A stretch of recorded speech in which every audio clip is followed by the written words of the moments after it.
Kazakhstan has climbed 14 spots to 52nd in the World Economic Forum's Travel and Tourism Index. The government aims to boost the sector's economic output by 3 billion euros, targeting over 10 billion euros by 2029.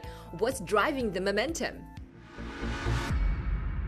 Welcome to East-West Connect. We're highlighting business and economic developments in Kazakhstan and the wider Central Asia region, connecting with Europe and beyond.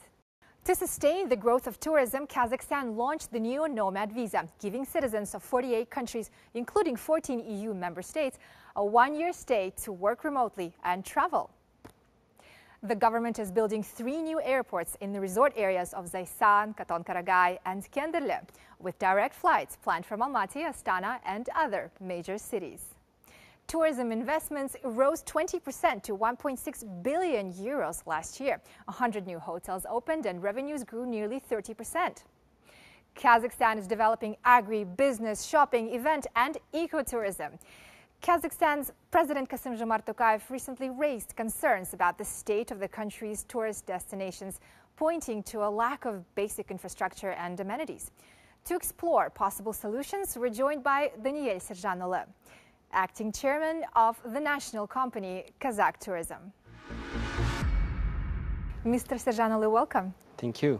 It's my pleasure. What is your target number for foreign tourists and how are you working to overcome the headwinds? Within National Development Plan, where clear target set 15 million tourists annually. To support this idea, we work in 4 main directions. First, of course, it's air connectivity.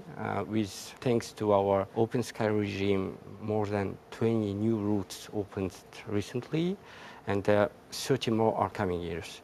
Next is visa-free regime. Maybe you know that now currently 87 countries in our visa waiver list. Third is, of course, it's a modernization of the infrastructure, both in natural and historical sites. Today, I want to share with you off the beaten track. First is Katon-Karagay National Park in the very easternmost point of our country. It's the biggest national park. The second is Baikonur Cosmodrome. It's a place from where humankind first touched the space. And today we are opening this destination to the travelers. And last but not least is the ultimate or ultra trail hiking route near Almaty, which will be stretching for 1,200 kilometers starting from Almaty to the border with Kyrgyzstan, the Kozai Lakes. So what new digital tools or platforms are being introduced to enhance travel experience and streamline services for tourists? Currently, we are working with the super app, because when tourists arrive to the country, we should ensure that they will find verified services.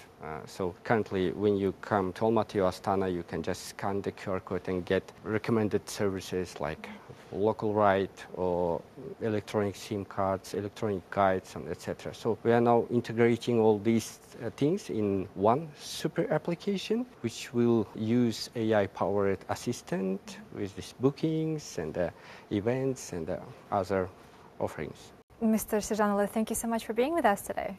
Thank you. It was my pleasure. Kazakhstan is developing a new tourist destination at Baikonur, the world's first and largest cosmodrome in the Kızıldağ region. Euronews has exclusive footage. Kazakhstan has transferred oversight of Gagarin's historic launch pad, site of the first human spaceflight in 1961, to its Airspace Committee, paving the way for tourism. Russia, which leases Baikonur Cosmodrome, returned the site in June, along with more than 50 decommissioned facilities. Kazakhstan now plans to turn them into a year-round tourist hub. Сегодня исторический момент, гагаринский старт.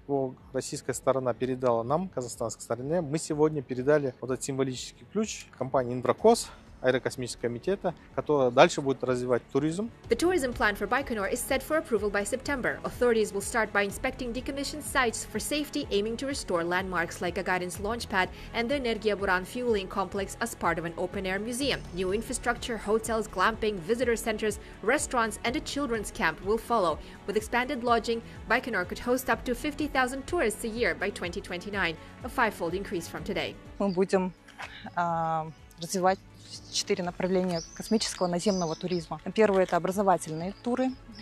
Второй продукт, он связан с культурно-познавательными турами. Третий – событийные туры. И четвертый – это приключенческие, активные виды туров. For now, rocket launches remain the main draw, with 3 already completed this year and 3 more scheduled by December. Access to Kazakhstan's remote tourist sites remains a challenge, but authorities say rail service is improving. Over the past 2 years, Kazakhstan has added 250 new railway carriages, with 226 more on the way this year.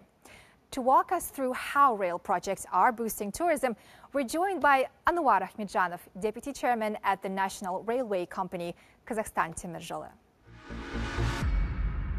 Mr. Akhmedjanov, welcome. Good to have you with us. Thank you. What steps are being taken to improve rail access to some of the country's more remote tourist destinations? Well, we are adding some trains for Balkhash destination, for the lake tourists. We have some additional trains to Burabay. It's nearest location for Astana citizens. And we have special trains, about 11 trains every year we add to Alakol destination. It's lake tourism in Kazakhstan. These are the common ways of developing the tourist locations, but we have the new product, and we started it last year. We have a special touristic train from Kazakhstan to Central Asia, connecting Almaty, Turkestan, and the pearls of Central Asia like Tashkent, Bukhara, and Samarkand. The tourists, they travel during the nighttime, and then during the daytime they have the opportunity to have a sightseeing of that major cities. We see that the great potential lies on the Chinese markets, and this year we made the first trip from China to Kazakhstan, so we organized the first Chinese-Kazakhstan train. More than 250 Chinese tourists came to Almaty. At the same time, since we have this Central Asian train, I mean the Jibek-Joly, the Silkway train, so we want to connect Chinese train with Central Asian train. So Chinese tourists will come from China, then spend 2-3 days in Almaty, then they can use our Jibek-Joly train to go to Central Asia. So it will connect China, Kazakhstan, and Central Asian states. What measures are being introduced to make cross-border rail travel between Kazakhstan and its neighbors more comfortable and accessible for tourists? In our trains, what we did, for example, if there is a border control, they can do it inside the train. So there is no need to go out of the train. So the border control personnel will come into the train, and during 15-20 minutes they can check all the documents and allow the tourists to enter another country. Very insightful. Thank you, Mr. Akhmedjanov, for being with us. Thank you. It was a pleasure.